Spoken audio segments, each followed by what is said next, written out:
Guys, so meron lang akong gustong i-share dito mga kaibigan.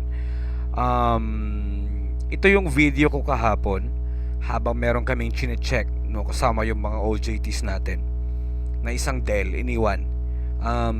Yung may-ari nito is working as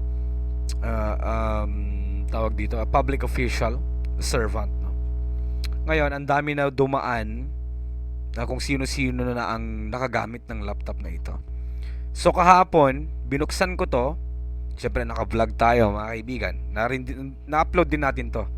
And we found out na wala siyang hard drive.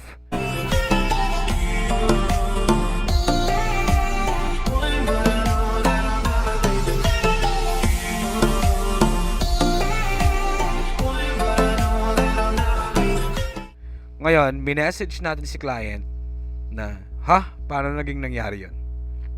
Parang, tawag dito, hala, bakit? Parang ang tanong niya is, bakit? Bakit wala? Malay natin, yun na yun ang nakita natin di ba? So, ito yung start ng video. Mute ko lang to. Yan. So, nandyan tayo.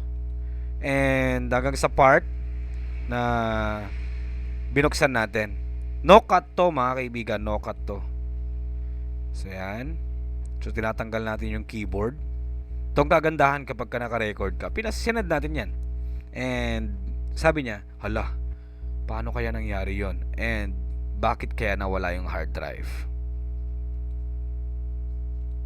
Okay. So sa moment na to, yan na, nagsimula na tayo dyan. Tignan nyo, kahit saang expert nyo to ipakita,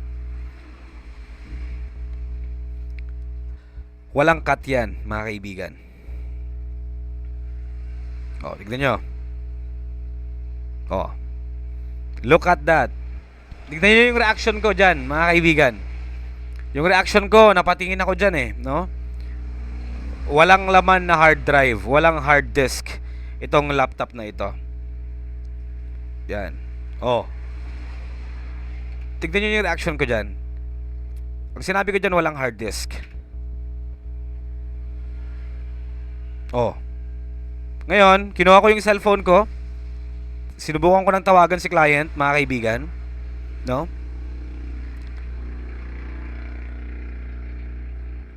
Wala Walang cut-cut yan. So, tinawagan ko siya. And maski siya, mga kaibigan, hindi niya rin alam yung rason kung bakit wala daw hard disk yan. And nakita rin ng mga students ko dito, mga ICT students, immersants, na may mga gasgas and maraming mga broken screws or screw ports. Wala. Nasira. Gusto ko lang ibahagi to. At least meron tayong proof na walang hard drive talaga yan. Kasi meron tayong video. Being a blogger, saving a computer technician from Duda. Thank you for watching.